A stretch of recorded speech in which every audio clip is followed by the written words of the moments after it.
You know, guys, I'm really happy that Big Brother 19 has been announced that it is coming back in the fall because I will do anything to wash the taste of this season out of my mouth.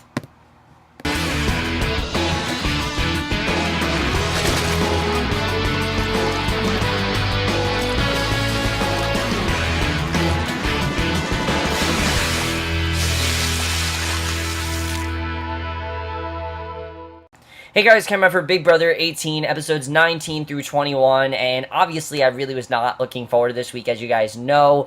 I kind of was, but I also kind of wasn't, mainly because I was really hoping that there would be some sort of shift in power and that something big would actually happen, especially because we had the, endurance, and typically in endurance competitions, you have people win who don't typically win, and I really thought that was going to happen here, but unfortunately, this was probably the worst week we've had so far. In fact, in my personal opinion, this is the most boring week of Big Brother since Big Brother 16. I mean, this season is turning out to be utter bullshit, completely redundant, and just really dumb. I mean, it's just filled to the brim with really weak and dumb house guests who don't want to do anything. And here's the thing, when most of this week is us seeing things like Nicole and Corey's relationship or Zakiya and Paulie's relationship, that's how you know that it's a boring week, because there's really not a lot to talk about, I have to say. I mean, most of the competition stuff and the stuff you guys want me to talk about is extremely repetitive, and I'm going to get into that right now, but basically, just going to cut it short. We get to the, endurance comp, which I thought was really dumb, honestly. The fact they had a practice round. I mean, why do we need a practice round? I mean, doesn't that just defeat the entire purpose of a competition? There's no competition if you're practicing. Here's what I think they should have done. And again, this is something that Big Brother's doing wrong this season. The big theme of the season is that they're adding too many things to add less conflict and make bad drama and have, or lack of, whatever you want to call it, because there really isn't much drama going on besides, like, relationship problems. That's really it. But basically, what they should have done is, before the house guests played the comp, they should have gone in the backyard and then have a practice round. I've seen them do that before. That's not something that's, unusual for a Big Brother to do, because I've seen them do that a lot, and I thought they really would do that here, but for whatever reason, they didn't do that. They have this practice ball, basically, for whatever reason. I really don't know what they were thinking here, but that's what they decided to do. Long story short, Paul ends up winning, and literally the rest of this entire week is him just following what Paulie tells him to do, and I have to say, I really, after this episode, I mean, I've hated Paulie this entire, I kind of liked him in the beginning, but Paulie is very slowly becoming the next Frankie for me. I mean, and here's the thing with Frankie. The reason I didn't like Frankie is not because of his sexuality or anything like that. I think it's great that he's very gay and very open about it. I'm very happy for him with that. The reason I didn't like him is because he was extremely selfish and only seemed to care about himself and only did what got him in the game. Now, yes, that's a good strategy, but the way that Paulie plays it, he acts as if he wins HOH every single week, and he acts as if he's the only, strategy. And I get that Paulie is Paul's ride or die. They come with this ridiculous alliance name called PP, which is just so stupid. They're trying to be like the new Hitmen, and I thought it was so dumb the way they did that, but long story short, they end up allying, as well as Victor and Corey. They end up kind of allying as well. So it's Paul, Paulie, Victor, Corey, and who else? Who else is there? Trying to think of who else is that. Bridget, kind of, I guess. Bridget's kind of with them. But this is like a 5-person alliance that they have right now. They're all kind of working together. And they come with this name called the Executives. And Paul makes it very clear that his number one target, he wants to be Bridget. Here's the thing, though. Why would you get rid of Bridget? The right thing to do, I think, would be to make an alliance with her, which they kind of have now because they're left with no choice, which I'll get into. But the best thing to do would be to make an alliance with Bridget. Bridget's someone that, yeah, she's weak and she's alone. The best thing to do is to make a deal with her and say, hey, I'll take you to the final 3 or something like that. That's what I would do. I mean, it would just make sense. The poor girl, I mean, she's so quiet.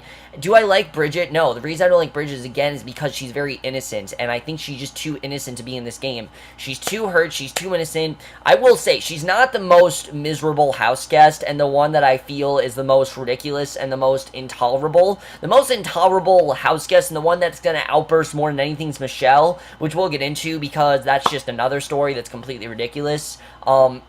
Bridget really doesn't have much going on this week, though. You know, she's all alone. She's kind of just by herself in the house, trying to keep herself occupied. And I honestly felt really bad for the girl because no one should really have to go through something like that. But basically, the rest of this week is pretty much Paul trying to find a pawn. He doesn't really care who it is as long as he has a pawn. And at first, you know, he ends up, Nicole volunteers, but she kind of ends up deciding she doesn't want to because she doesn't want to go home because pawns go home, which here's the thing that I don't understand. You have your target right in front of you. Your target should be Nicole. I mean, that's the thing.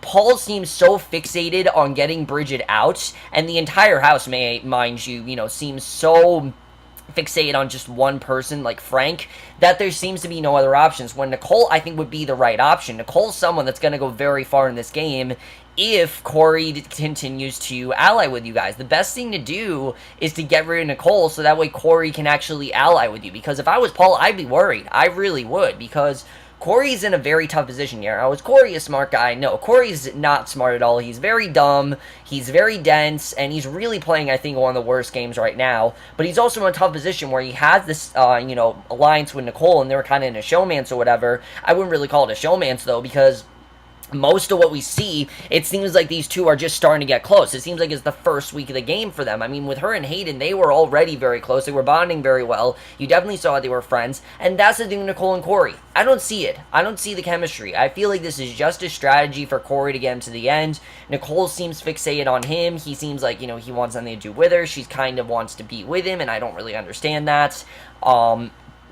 But I think the right thing to do here would be to target Nicole. But alas, that's not what they do. In the end, Paulie, for whatever reason, ends up being the one to put himself on the block. And his reason is because he likes to win competitions, which that alone just shows how much power Paulie's in right now. He's grown power hungry. And here's the thing I liked about Derek. The thing that was good about Derek is that he knew how to say things to people. He knew how to secure deals with people. He was someone that really had no ill will against anyone. Paulie, on the other hand, is someone who you can clearly tell where his head is at and eventually is going to be a target. The problem is everyone is so,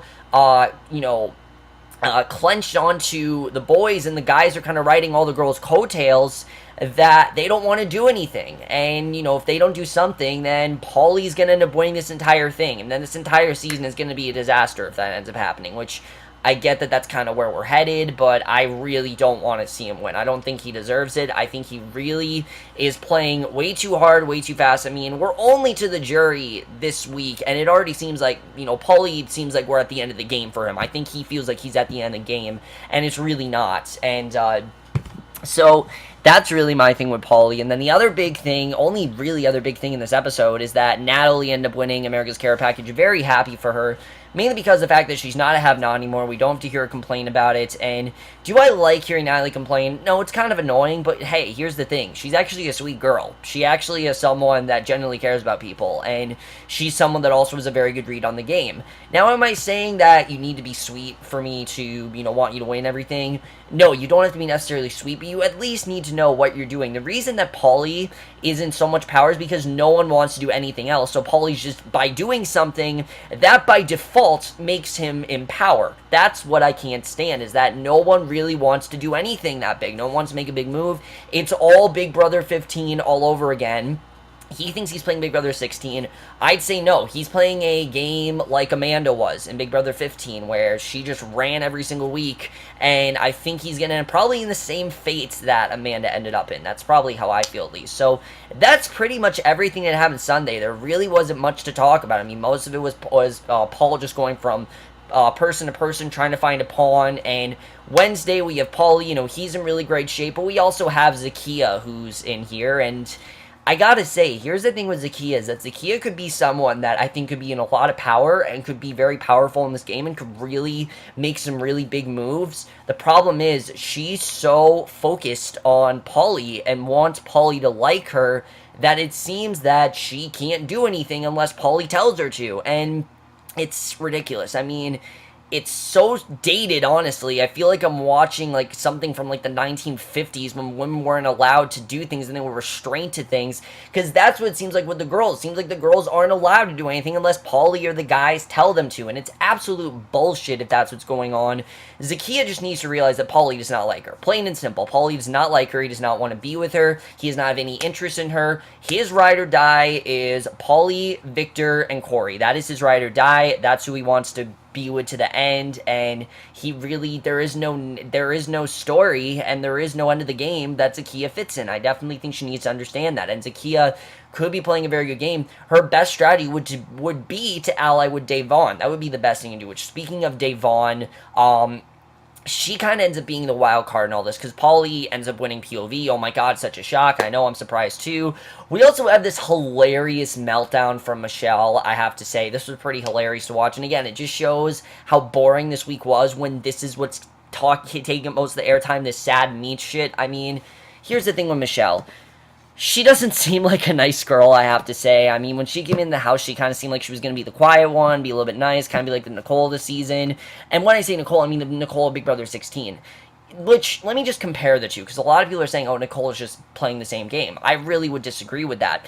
Big Brother 16, Nicole did do things when she was in power, and she did make big moves, and while she was with Hayden, when Hayden got out of the house, she was very strong, and had she maybe played a little more safer game and maybe patched things up with certain people, then I think she would have gone farther. This season, however, she's basically given openly refused to not play because she trusts Corey way too much, and I think that really is her problem. She's so, she's so tight with Corey. She doesn't really want to ally with anyone else. Devon, however, comes up with this really interesting plan to evict Nicole, and I think, honestly, it's a very good strategy to backdoor her. She won't know about it. No one will really say anything. People want Nicole out of the house anyway. In fact, I have the live feeds, guys. I got it, actually, just because I wanted to try it out. And all the time, people are talking about, let's backdoor Nicole. Let's get rid of Nicole. No one seems to want to make that move and get rid of Nicole, because, again, it's not what Paulie wants to do. Paulie wants to get rid of Devon.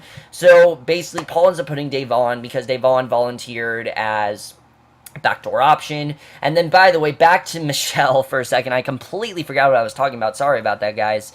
Michelle, basically, she, Paul ends up playing a prank where he puts shaving cream or some shit into, like, something she was eating. I don't really remember, but she ends up going, like, way hard on Paul. She hits him very hard with this ball, leaves a mark. She ends up freaking out. She thinks she's a violent person, but it's not because she thinks she's a violent person. It's because she thinks she's gonna lose her job, because that's what happened in Big Brother 15, and it's pretty hilarious, honestly, just to see her freaking out over losing her job and things like that.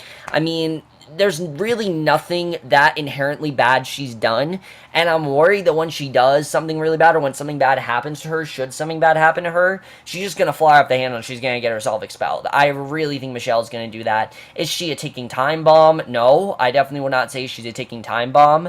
What I would say she is definitely highly emotional, needs to chill out a little bit and relax, because she wouldn't really be going anywhere if she wouldn't just freak out over everything. I mean, there's no reason for her to freak out. She's not going anywhere. She's not really in danger, and I don't really know why she's freaking out so much. So that's kind of my little rant there.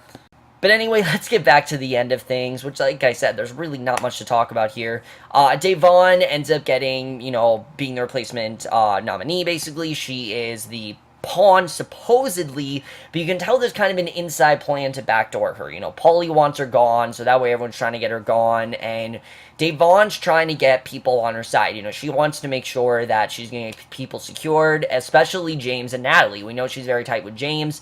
The problem is James is with Natalie right now, and he's obviously going to take Natalie over Devon, and honestly, I think it's a good spot for James, because Natalie's very quiet, Natalie's very sweet, and she doesn't really seem to be doing much. And in this phase of the game, that's pretty good to do, honestly. For Natalie, someone like Natalie, who's not really targeted, that's something good for her to do. Someone like Nicole, who is going to be a target, that's something that's not good to do. Natalie, however, like I said, she's not being targeted anytime soon. So I think it's fine that Natalie, isn't really doing much of anything.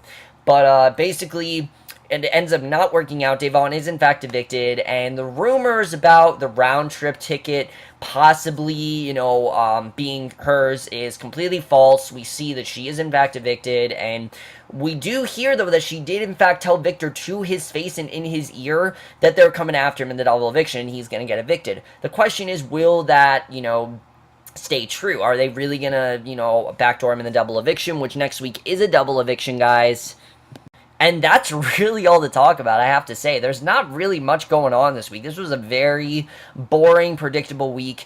Paul basically wasted his HOH. He wanted Bridget gone, and he got the exact opposite of what he wanted. And I think that alone should prove to Paul that him working with Paulie is not what's in his best interest. His best interest would have been to work with someone like Devon, who didn't really have any allies. That's something good you can do as an HOH, is really, the best HOHs are the ones that appeal to everyone and really get on everyone's side, not just do what the house, which at this point, Paulie seems to be the house, because the thing is, there is no what the house wants. It's what Paulie wants. That's how it's been. It's what Paulie wants. It's what Paulie tells them to do, and Paulie's like a dictator. I mean, Derek, at least, the reason that he was so good is because no one suspected him of anything. No one really did. No one suspected that he was in charge of things, because you had people like Cody, you had people like Frankie, and Derek was very good at being the mastermind of all that. But he also was a very fair, it was a very fair game. He didn't do anything that, insulted people, things like that. I mean, I watched the HOH competition, the endurance competition, and Paulie's just flat out telling everyone to fall and things like that. I mean, that's just really bad sportsmanship, I have to say.